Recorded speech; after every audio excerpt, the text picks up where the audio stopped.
Like, are you political crazy? No, I'm not apathetic, but I'm just trying to do jiu-jitsu, man, and I see benefits from both sides. Right. People need to stop being crazy with one another. But so do you get crazy because, like, oh my God, this dude is doing the donkey guard and he's a blue belt, like that kind of thing, or no?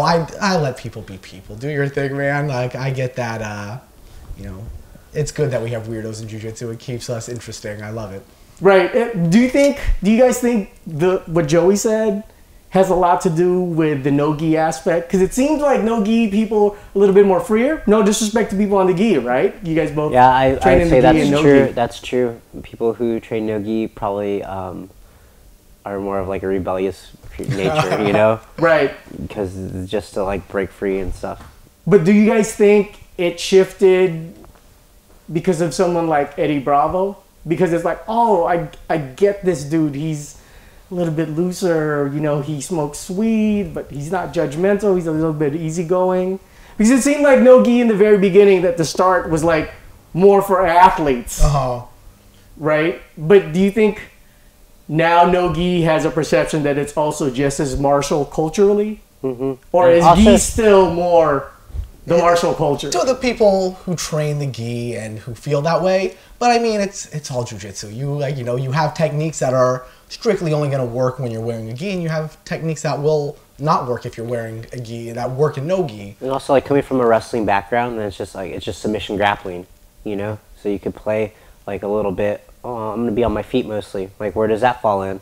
Right. Oh, you're just a jiu-jitsu guy who never plays guard. Oh, well, then that's like kind of weird too, you know. How did you get to adjust to that, since you said you have a wrestling background? What was the difficult part of adjusting to a submission game versus like a topple? Kind of like changing the way I felt about being on bottom or playing guard, whereas opposed to like in wrestling, like if you're on top, you're winning, kind of, you know? Right. Whereas in jiu-jitsu, like you could win from bottom just as easily, you know? And then if there's no points or the submission only, well then you better have a good guard. You know, you might not be on top. You might not be able to get to your spot right away. Oh, okay. So then now you're like, okay, well, this is not bad either. There's no reason to panic or to spaz. Like if you have guard, you have guard. It's their turn to try to pass. And then for you, what was your background? Did you have like a wrestling background? Eric and I are very much the same person in a lot of aspects. Okay. So I also wrestled in high school. We met at Moore Park College Wrestling, and the exact same thing. So when I came to jiu-jitsu, because as a wrestler, that's still grappling, and so I came in with a strong top game. I came in as a white belt, and there were blue belts and purple belts, and as soon as I got on top of them, they were like, oh shit, what the hell? Right. But then I realized as soon as I got swept and I was on my back, I was like, oh no, what do I do? And that's where people would beat me up. So I got a quick understanding that if I need to be good at this new aspect of grappling, I need to work off of this guard game. So a lot of times people in jiu-jitsu start with a knee battle, and so I'm not going to do that. I'm going to just pull guard. And if I get beat up, who cares? Because the bottom isn't my game anyway. But if I want to get on top, I have to earn the top. And I have to earn the top by doing something good on the bottom. Were you guys resistant as wrestlers about the guard game?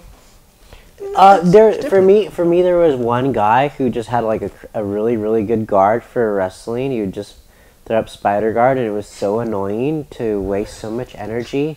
He's not in the academy right now, right? His name is Shakib, I'm assuming. I don't know if we're allowed to mention his name. He's on the NSA list, but you know, it got to the point like, man, I throw so much energy at this guy, and he just absorbs it and moves very, you know, and then he's able to attack when I'm exhausted, and then that's when I start to appreciate guard a little bit more for what it is. Well, okay, so for your end, you're a little bit more mesomorphic, I guess, a little bit thicker. Yeah. Did you have the same experience? Well, yeah, it's like guys, it's a weird game where you're good on top, but if a guy is good on the bottom, right? So I feel like I'm strong on top, but they're moving their hips around, and I was, especially as a white belt, and I'm like, it's just, in wrestling, as soon as you have the guy on their back, you won. That's it. Right. And now I'm doing this new sport where guys are fighting me off their back. And so that was a whole thing that I had to clearly adjust to, and then that was when I realized, like, all right, I got to get good at not just the guard, but realizing that other people are good at the guard, and so I have to adjust my top game to that accordingly. I don't know if anyone's asked you this, because sometimes I'm very binary about things, right? Uh-huh. Is there a bad reason to have like a good friend and train together all the time? Meaning, like your math and your path becomes the same way. Where, let's say, Eric, if you guys didn't live together or were homies, maybe your method would have gone this way and Joey's method would have gone this way. So to answer that, you know, we train a lot together, right? Sure. So almost every day, one round, right? So for the most part, like you kind of know where the roll is going to go a little bit. We each have spots that we like or we'll concede or we'll fight at. Sure. You know, so then those positions become, well, like I know he has this from here. I know he has these angles. And, you know, having like a game from there, like maybe like, oh, I know how to deal with somebody who's tough here, who's very insistent with the Kimura here, or who really likes this type of half guard. Well, then when I go against somebody else, I don't necessarily like freak out. I know a path, like there's a way, you know? Right. I see it every day. But also we train with enough guys, so many different people, that when you see those positions again, you're like, oh, he didn't react the same way. Okay, like his level might not be as high, or he might not have the same attacks queued up right away as somebody I roll with, you know. Mm-hmm. And also what I've noticed that is because of, there's also the clear size difference between us. So it's, there's an adjustment for both of us where, you know, even though I try to remove some of my size and strength, it's still there and he has to be able to deal with that. Where it's nature, right? Exactly. And small guys roll completely different than big guys. Okay. So it's helped me develop a small guy game, which is awesome for a big guy to have because of, you know, it's good to be a big guy, but I'm able to outmove my opponents that are maybe bigger and stronger than me. And so having that, I'd say, is way more beneficial than detrimental. Okay, because when I interviewed Higan, and behind the mic, we were, so I don't know if I should be saying this, but it's like, you know, Jean-Jacques is a different body, you know, and he was like, no, he's more like a mouse. You know, where me, I'm a bear. You know, he's like a sewer rat, where he's supposed to attack viciously and, you know, overhook, underhook galore, right? So do you get to a point, though, where it's like, Eric, I'm going to cop some of your stuff on this guy? Absolutely, absolutely. Eric, yeah. Or Joey, I'm going to cop some of that. How do you do that? Even though physicality, it's different. It's different, right? but it's just moves. We constantly learn from each other. But it's great that you brought Higan and Jean-Jacques up as an example because they ended up both becoming great. And so having training partners like that, especially ones that you're with all the time that have different styles, it's only going to improve your game. I think like Bill Cooper and Jeff Glover are examples of that. You know, they have clashing styles, but very much the same. One releases like a deep half DVD, the other one does a deep half counter DVD. Like, of course, you know, whatever your training partners are good at, like that's going to be what your defense should be. You know. I don't know if this is fair for me to say. Say it. So check me. All right. I feel like you guys are mid school. You guys have enough of old school, the renaissance of the gi, the renaissance of the no gi. Absolutely. So what's your opinion about inverted guard play? Because where I'm coming from, as we discussed off mic, you know, I've smoker fights in Muay Thai. So I look at that with a novice to jiu-jitsu perspective and I go, I'm going to stomp on your head. Yeah. You know, I mean, well, I think like the donkey guard, but I'm more concerned about the inverted guard. I think like it has its place in sport jiu-jitsu. You know, you're essentially playing the rules and keeping your opponent from passing guard and, you know, being inverted and having body awareness when you're upside down like that. Sure. Like that's pretty difficult. And then you have to kind of think, oh, somebody's going to try to smash me right here. Like that's like one of the worst spots to be smashed, you know, with your legs over your head like that. But to be able to be comfortable and have a game plan and be dangerous from there, you know, that's just an adaptation of the rule set. You know, if you are going to be smashed like that, to have an attack there or to be able to maintain control, like that's really good, you know? Any thoughts on that? I think that people train jiu-jitsu for different reasons, right? So if you're in it for self-defense, then don't do that inverted guard stuff because it's not going to work when you are out on the street. But playing sport jiu-jitsu, and if you're good at it and you're tapping guys out, you're getting those better positions, if you're a guy who loses because a guy went inverted, what are you going to make an excuse? Well, he's doing stuff that won't work in the street. But it doesn't matter. We agreed to a tournament rule set, and you beat me via it doing stuff that you can't make excuses because of certain rule sets. So whatever your reasons for training, if it's you like it, if that's like your body types allows for it, then go for it, you know? Yeah, we have a guy here that's like very, very dangerous while he's inverted and plays like a really weird guard. Here staying with you guys right now? With like, you know, inverted body triangles and walking you up and going for your feet, almost like a donkey guard, you know? And I don't play that, but it's so effective, you know, it throws you off. So it's just, you know, evolution for different people. Like, here's a classic example. So far from what I can remember, it's 50-50 on this question. Is there a significant difference between rolling with a purple belt who competes versus rolling with a purple belt that doesn't compete? Do you guys feel it? I'd say yes and no. Oh, okay. Because there are people that are in the gym that are phenomenal that just don't compete. They're awesome for the guys who do compete because of, you know, they have this great game that just works. And then there's guys that do compete and they're either constantly super aggressive in the gym, or there's also guys that compete, and because they compete, they're a little bit calmer in the gym because of they get that real aggression out when they compete. Mm-hmm. So it really is different for everyone. Just like competing or not competing, I do think it makes you better because of you find the real holes in your game because of you're exposing yourself to somebody who's really trying to go at it, not just maybe letting you get positions to see what they can do defensively. So break the rhythm, right? Exactly. You're so used to the math of different people's bodies. So I think it's important to do because it does get you to that point, but you can't always tell the difference between people who do and who do not. Oh, okay. For you, I also feel like, you know, competition helps with timing. You know, when somebody is really going 100%, that's when you could feel like, okay, is it the time to go or not? Sometimes in the academy setting, like, we rarely go 100%. You know, we're not trying to kill each other there. But in a tournament, everything is going, all your juices are flowing. So like you better have like mastery of like when it's time to hit that move, because you're gonna have to hit it and then control after that. You know, the match continues. Whereas in the gym, sometimes somebody hits a move and then it stays for a second and you advance from there. You know, there's not that necessarily that rush to recover in a tournament setting. You have to, okay, like I'm down by 2, I need to make that up or something like that.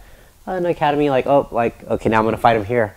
You know, nobody cares about like points or anything. So, you know, each one has their place.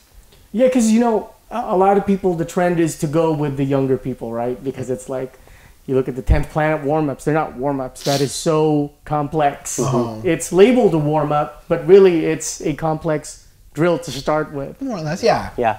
I always think like they're immediate action drills. You know, the guy does this is what I do. Yeah. All right, boom. Like without thinking, like, okay, I have options here. And you see how all of them like will do a certain movement, you know, so it's kind of cool. So what's the benefit of rolling with the 40 and up crowd? Because you guys are the babies of the gym. Well, what's the benefit? Because of one day we will be in the 40 and up crowd. And, you know, as you said about playing inverted guard, it's great. But eventually, I just turned 30, and slowly but surely, things are happening to me that didn't happen when I was 20.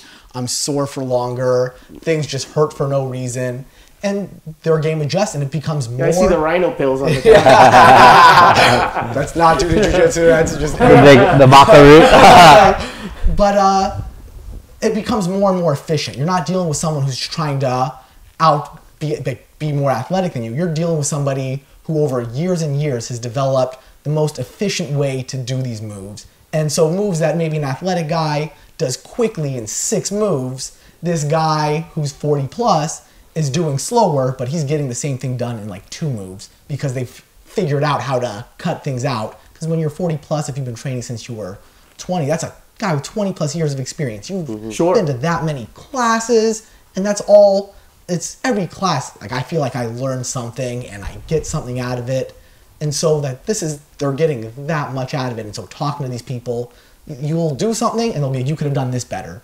And even if I may be more athletic than them or something like that, just them being able to see, well, if you did this instead of this, you could have cut out an entire move of your whole series right there. And that's why I feel that's jiu-jitsu. Try to get from point A to point B with the least amount of resistance and the least amount of moves. You're getting to 10, 9 plus 1. Yeah. Right? Instead of like 1 plus 1 Exactly. plus 1 plus 1 plus Exactly. 1. But would you recommend both of you for someone young to train both at young and old? Definitely. School gyms? You know, I think our school is a little executive. Everybody there is a little older. Sure. So, like you said, like we'd probably be the youngest batch. So then we have a wealth of knowledge to always go to. You know, they know certain positions and stuff like that from a different angle or different. Like, you know, we always focus on not using strength, using, you know, pressure, things like that. And like these guys are the kings of it. You know, like that glacial, like they're not moving, but they're smashing into you with like the least amount of effort. Like that takes time, you know, to learn. And you have all these guys that have been there forever who, like, you know, show you little pointers on how to use your weight and how to be heavy. Also, some of the guys that, like, you know, you're a young guy and you're just attacking relentlessly, but you get nowhere against these guys because they trust their guard. You know, they're very composed too when they're rolling. But is there another gym that can claim the hierarchy method of or label that JJ's gym is the 40 and up Lion Academy, right? Have you guys seen other gyms that are like that? I'm sure they exist. I mean, but we're in Southern California and we see exactly. We're right? super fortunate to have what we have because we have guys that are constantly placing and getting gold at all the high, like, you know, at Worlds, right? Pan Am's. Eric here took second. Congratulations, by Masters 1. Thank you. And we have like a ton of like Masters Worlds champions and stuff like that. So like the executive older guy, like murderers row in there, you know, all these like guys walking around with like 6-packs that are like older, you know, like they're awesome. And also something to add to that is also what people don't always see within jiu-jitsu. It's not also just learning jiu-jitsu just in the gym. Jiu-jitsu, it translates into life in so many ways, and dealing with these guys that are 40 plus, they have so much life experience. And constantly, when I'm talking to these guys, you get done rolling, you're just hanging out on the wall talking. I get financial advice, I get general life advice, relationship advice, and it's all priceless that you can't get from, you know, a 19, 20-year-old guy who'll give you a crazy good roll, but who's, you know, maybe not there yet with the things that, like, you know, someone my age is kind of looking for to kind of grow. Hey, Joey, go to Planned Parenthood, okay? Yeah. Right with you, man. But yeah, I mean, the toughest thing I've seen is going from gi to no gi. Mm-hmm. So for you guys, because they're literally siblings, if not an uncle nephew relationship with 10th Planet. Father-son, no? Right, father-son? Sure. Excuse me. Yeah, correct. I stand corrected. Father-son. When you guys train at 10th Planet, how much of that affects your game? Like, do you guys, after 10th Planet, I'm going to rubber guard Jules? Sometimes you have that, like, like, let me see what, like, you know, like, what cool, like, you know, cool little moves that, like, I could try out, you know? Because it's not, I think, because we come from the same place, it's easier to understand, like, the pathways, and you're like, like, this makes sense, like, of course, this is really cool. And I do feel like since we train both of them, like, congruently together, well, then it's, in the gi, I'm always wondering, how will that look no gi, you know? What's the no gi equivalent? Right. And so you automatically start computing the two together, you know? Even during a live roll, right? Because I've seen, like, what I love about Jean-Jacques is when you see someone like Chris Arreola, 40 plus crowd, black belt, and someone like Jules or Felipe, when they go at it, it's like National Geographic, right? It's like two lions really going non-stop. And you see them cut the math, like you were saying earlier. It's like, no, I'm not going for that. You can try and sweep me this way. Efficiency. Right, but no, I'm blocking you right here. And it's like lions rolling. Does it ever get to a point where you guys want to go on longer stretches and train in the no-gi versus the gi? I think it's good to have the good balance because we, at our academy, we are a gi academy. But usually when we train here in the mornings, we do a lot of no-gi because we like to supplement it. We do a lot of gi here as well. Okay. But I feel it is important to do both. I've rolled with a lot of guys who are super solid black belts, like when they're wearing the gi, and then they take the gi off and all of a sudden they're a blue belt. You know, they a lot of the things that they've practiced in, they just haven't had that extra practice no-gi. I think you just have to have them both. A lot of people believe if you train the gi, it'll help your no-gi. I do think whenever you're training, you're training. You're getting better at jiu-jitsu, period. But it's important to work on both aspects, especially if you're a gi guy and you ever want to do no-gi tournaments, no-gi wanting to do gi tournaments, because there are little nuances in both that you can't get unless you train both. But then there's also things that you'll learn it in a no-gi setting, and you're like, I can apply that to the gi right now. It's a quicker thing I can do with the gi and vice versa. And so I think it's just super important, especially to be a well-rounded grappler that wants to compete in as many tournaments as possible. And it's good to compete, to train in both. Okay. So for you, Eric, Mr. Brown Belt, did you feel a change? Well, let's make it a two-part question for both of you. Like from blue to purple, and you from purple to brown, what's changed? Purple to brown, I feel like were you just more efficient? In my head now, I have rules to be more efficient, not to waste so much more energy, and like how is the move like best performed cleanly, you know, like what really makes it like an armbar without struggling to get it, you know. Well, how does it work like the way it's supposed to be clean? And I feel constantly like having those thoughts in my head while I'm rolling have forced me to like really examine a technique and see like how many parts there are to it, like what am I actually doing, and then what is my opponent's reaction, you know, like which way is he going, like I gotta feel it real quick, like, you know, oh, is he exploding this way, like that's where I want to be too, you know. Right. So just I guess the small rules and the small you know, little abilities that you pick up that you start to refine. I feel like that's what's happening now. Well, you're. I'm not trying to jinx anything. Don't jinx anything. You're on the cusp of becoming that brown because you know I've seen you roll. You still got a little time though. You know, I've talked to him about when he's, you know, he's almost there. He's got to go do a couple private lessons with me. There you go. So. Since Mr. Brown Belt said that, gotta pay him a little more to be Brown Belt. You're blue to purple. What changed? And then really there is a mid purple to now. Yeah, it's a really good question because of when you get the belts, right? From when you're a white belt to the day your instructor goes, today you were a blue belt, right? There's no real life change like in that moment. You're still the same guy you were yesterday, right? And so. But it is, you kind of transform into it. I noticed you're like, well, I'm a blue belt now. And so things that you may have tapped to as a white belt or things you may have tapped to as a blue belt, now that you're a purple belt, you're like, oh, I got to figure out a way out of this. I got to fight a little harder because I'm a blue belt now. I'm a purple belt now. And so it creates a psychological change of this, oh, I can't just, you know, I have to figure out a different way to do this. I can't just do this same move over and over. I have to start expanding because now I got this new belt on. I got to think differently. Right. And it turns into life. I notice things in my life start to, you know, graduate like a couple months after I get the belt because you start doing everything a little bit differently, a little bit more mature and like, you know, with more thought and consciousness in it. And so I just think that like from blue to purple, it was a lot of, I have this move that I'm good at. How do I do that move? And then when I became a purple belt, it was, well, how do I transfer from move to move? How do I, if this move isn't working... From my expertise to the next. Yeah, it's, well, if this move isn't working, how do I find something else? How do I find an area that is open? And I'm seeing more and more that it's, you know, you got to create a lot of misdirection by doing this move. I'm going to open up this move because I've drilled it so many times. I know where that arm goes when I start to attack, and I know where that leg goes. I know what your head does. And so I attack this with the other move already in mind to fall back into it when you try to defend this move. Start chaining the submissions together. That's like when it becomes really cool. Chaining. Yes. But how much integral is drilling, would you feel, if you were to put a percentage to success?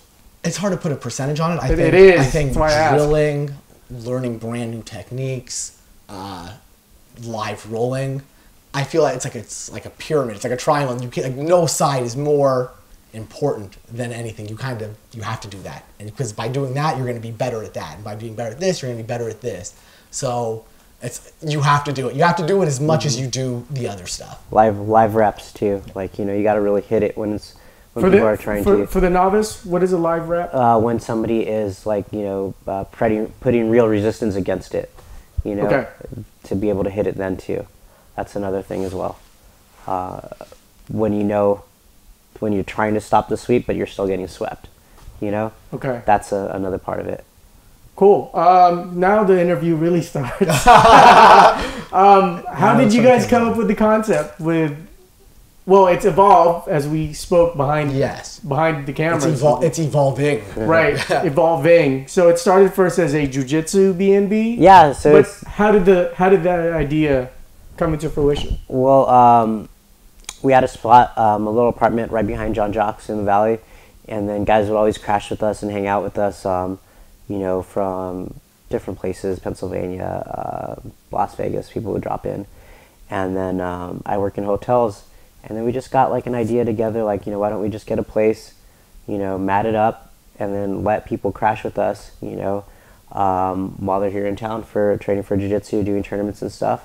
So quite a few things opened up to allow that to happen. We put all our money together, bought all the mats, and then moved into this place, and it's been crazy ever since. Because a lot of things actually literally fell into play. It's almost like I don't want to get weird, but like The Secret, right? Where we have this idea, like, let's put the mats in, we're gonna do this. And I remember we weren't even moved in here yet. Two things happened. Once, like, we weren't even moved in yet, and we're friends with Richie and Gio Martinez. Sure. And Richie hits us up one night. He's like, hey, I'm in LA. Is it cool if I crash at your spot? He thought we were still in the apartment. We're like, okay, but we have this house now. Like, come over. He came over like at 10 o'clock at night, and he's like, no, this spot is cool. And we're like, hey, man, do you want to do a seminar tomorrow morning? He's like, okay. So like at 10 o'clock at night, we post up on social media, hey, like Richie, Richie Boogeyman Martinez seminar tomorrow. And we had a nice turnout. And then it was only like about maybe a week later. We weren't even officially moved in here yet. We moved in here But the mats were here. The mats were here. June 1st of 2015, we moved in. Like May 27th, 28th, Eric got a call from Gary Tonen's manager saying, hey, like Gary Tonen. Jeff Shum? Yeah, like Gary Tonen needs he needs a spot to stay because he was supposed to stay at this hotel. His thing fell through, and since Eric works at hotels, he called him up to like, hey, do we have a spot at your hotel? And we're like, how about this? How about you stay at our house? And we also have mats, and how he does the seminars. Like, he had a seminar that fell through too. So we did a 2-day seminar. Everything started to open up like right off the bat. Like, we had so much help and so many contribution to help set up the mats and do the wall pads and stuff like that. These mats come from Mark Munoz's gym. Like Anderson Silva's trained on the mats. Not here, Mark it's been on the mats. Leo Machida, these the ringworm we have here is very strong. Sounds like you jacked it from Black House. We don't have ringworm here. We get a disclaimer on that one. Right. So in regards to the mania of jiu-jitsu, you're dating someone who is training in jiu-jitsu, and you're not. She's not training jiu-jitsu. She's not training in jiu-jitsu, right? So, how does your girl adjusted to your mania? Because this is like a mania. Jiu-jitsu is a mania, really. It's cultural. There's the jiu-jitsu and also our general friendship. She once said to me, you don't know what it's like to be in a relationship with someone who's in a relationship. Our girlfriends are funny, man. Like they have to be friends and buddies because we put them through so much that they could only support each other. Absolutely. But they've both been amazing. There's been times where we need to clean up because of someone staying, and since we're all men, the house is a mess. Both of us have called up our girlfriends. It's at midnight. I need you over here. They're coming here tomorrow morning, and the place is a disaster. I'm on my way over. Yeah. And so I was both of them are they're as much a part of this as anything. They reach their limits too, though. It's funny. We walk a fine line here between what we could get away with and what we can't. It's 2 o'clock, 2 a.m. Can you come through? Yeah. I told you this would happen. Yeah, a lot of that. Right. So in the end, it's really just about support. Because sometimes, 100%. Yeah, dude, we have so many friends and so many good people that come by, and it's always a good. It's more of a relaxed training here. But then sometimes it gets really good too, where you have guys training here that like everybody's getting ready for a tournament, or in February we had the Fight to Win here. Right. And our other roommate Drew had a match there, and we were training so hard here every day to win those fights, and we won. So we had a crazy energy here for the next couple of weeks after, because all the hard work we did, like, it paid off, and we got to see that, like, oh, okay, like, we want to be good, we just have to train and to sacrifice and to believe too. So are you guys like at this? You're no longer new money, you're old money about jiu-jitsu, so it's not as maniacal. You're not always doing this after you tap a guy with your jits. Absolutely. Tap on your forearm. Are you guys at that point where it's, you know what, this is a piece of my pie in my daily routine? Yeah, You're definitely, definitely. I think that the spastic energy, like the uncertainty, like that's all gone now. Now it's just like, okay, every day we swing the hammer. Every day we come in, we sharpen the sword just a little bit more. Doesn't matter if it's like such a crazy day or not. Just a little bit. Cool. The body feel good? Yeah. Or is today a stretching day? Or are we gonna go in the pool today? Or what are we gonna do today? We have a million hard days under our belts. Like, not every day needs to be hard anymore. There's an old saying by one of the football greats, maybe Vince Lombardi, but like act like you've been there before. Act as if you'll be there again. Again, there's no point in getting all crazy. For those of you who are watching and listening on the radio, Kriyanchi is like, I guess, trader. Yeah. Isn't it getting to a point where, as long as you have a home base, you should be welcome, whether albeit be sparsely or part-time, training at other academies at this point? Well, we also, I'll say that we have like an LA, mindset where we do these giant open mats where people from all over come. We go to different academies and train. But I also understand in certain areas the old school rules still apply. You train here, you train nowhere else. But if I think so, like because we do that. We have our home gym. Jean-Jacques Machado is our guy. Like, it's not anyone else. Mothership. But I love going down to 10 Planet HQ and the different 10 Planet schools because they're like, oh wow, like the guys at our school aren't doing this. All sorts of other schools have their own little style, and I think when you expose yourself to more styles, you get a bigger picture of jiu-jitsu. And when you train at the academy, guys of different skill sets, you start to learn people's games, and so people start shutting things down, and so you have to kind of break through that. That gets you good in one way. But then also going against guys, you're like, I have no idea what this guy's doing. I've never seen this before. That also gets you good in another way, and they're both important to your growth and development in the sport. But because also, I work with one of my good friends, Justin, the camera op and producer, he's a millennial. The mentality's different. And I mean this with all due respect, no political brouhaha here. Like, let's say if someone trains with Eddie Bravo. I've had the luxury of training at Crohn's and JJ's. Obviously, off my conversation, I had a falling out with someone. But everyone has something to offer. Absolutely. Like the rhythm at Crohn's. Like with JJ's, I felt like, are these tricky motherfuckers right here, dude? Tricks on tricks on tricks on tricks. And with that's just at a blue belt level at JJ's. Bless you. At Crohn's and at Hickson's, it's like, no, break my guard. No, I'm staying right here. Break my guard. No, try to break my guard. And it's like, it's a completely different rhythm. So I feel like people are missing out if they're only stuck in that being scared to venture out. Absolutely. So I don't know. I'm in my 40s. I'm a Gen Xer, but I like the millennial mentality where it's like, no, I'm going to get mine everywhere. It may not sit well with the baby boomer generation of instructors, but I just feel a lot of instructors need to adjust. Absolutely. And as I said, like a lot of what we are doing is because of we're Sweden right here. Like you train, we don't have anyone that comes here that's just the Los Angeles Jiu-Jitsu Club. Sure. We bring everyone in because of that mindset of we love going to other places and seeing what other people have to offer. That, you know what, let's stop going to other places as much. Let's just hang out at home and let people come to us. I also feel like, it's a subtle, like, your school is your home team, and you always cheer for your home team, like whether it be like, Gracie Baja or you know, street sports, whatever, like you got like your own jersey, your own flag, your own everything, and it's like, you know, the slice of the pie is so big, like you can't be everywhere, you know, but like you should always rock your home team because that's like where you came from. You know, everybody loves their school and loves like their instructor and their team and stuff, so like that's cool. Like I love mine, I appreciate mine, and I'm sure like if I started anywhere else, like I'd love that too, you know, like it's just it's all good, it's all love, you know.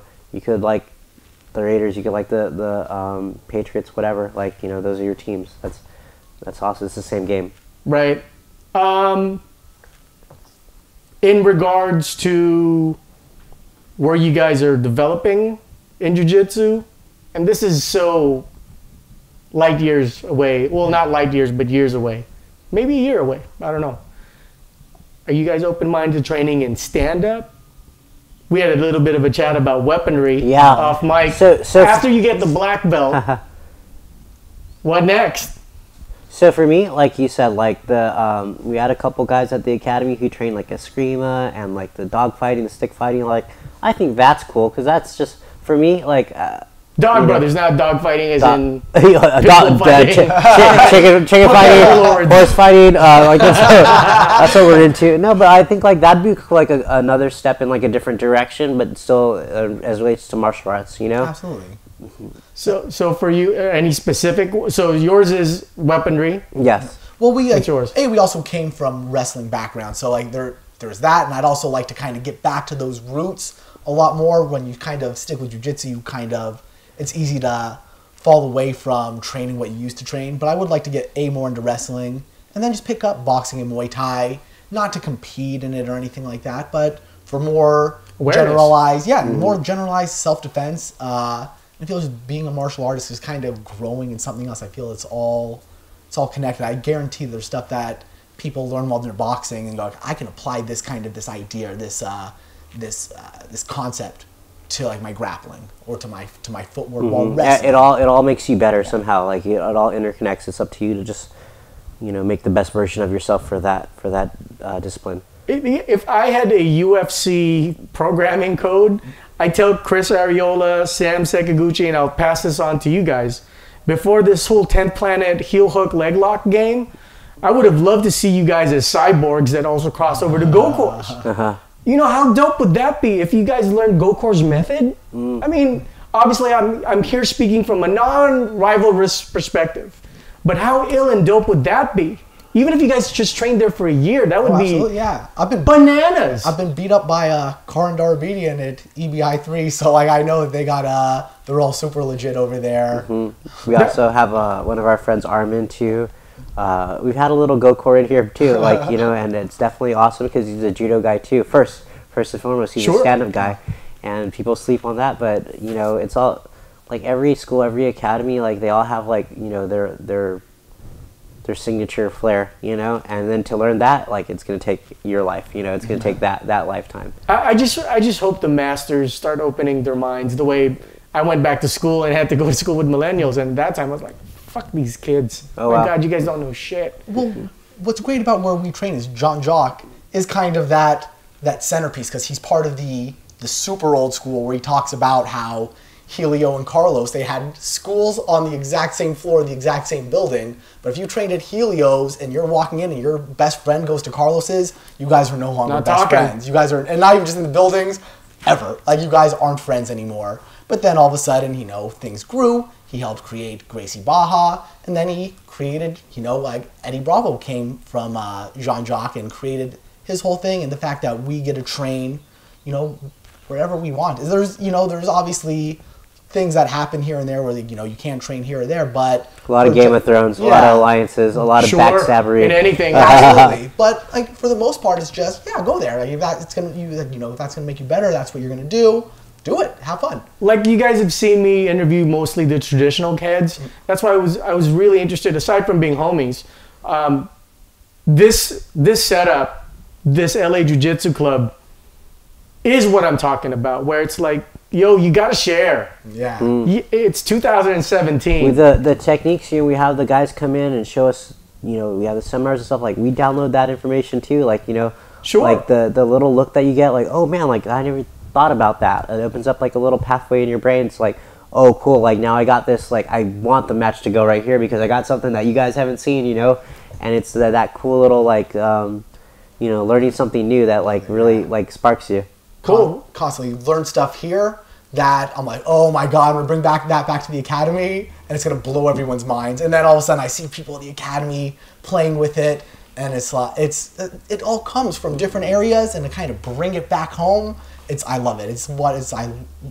There's so much that I learn outside as well as like, especially I learn every day at John Jock something amazing that blows my mind, but also something I learn elsewhere that I'm like, I know like that the people at the academy don't know this, and then I bring it right back and I catch people with it, and it's like, what the fuck was that? Right. And I love it. I'm addicted to that. And that's the mania where you're driving and go, wait, was it the left leg on top? Yeah, Or was it yeah, actually? yeah. Telling yourself beforehand, okay, like this is like the, like don't tense here, get your leg over, like right. Oh, is the trap ready? Like okay, go. You know, it's very cool. It's very Yeah, fun. I'm so happy I got to interview you guys, and thank you so much for doing this. This is really fun. Thank you, Charles. Cool. Hell yeah.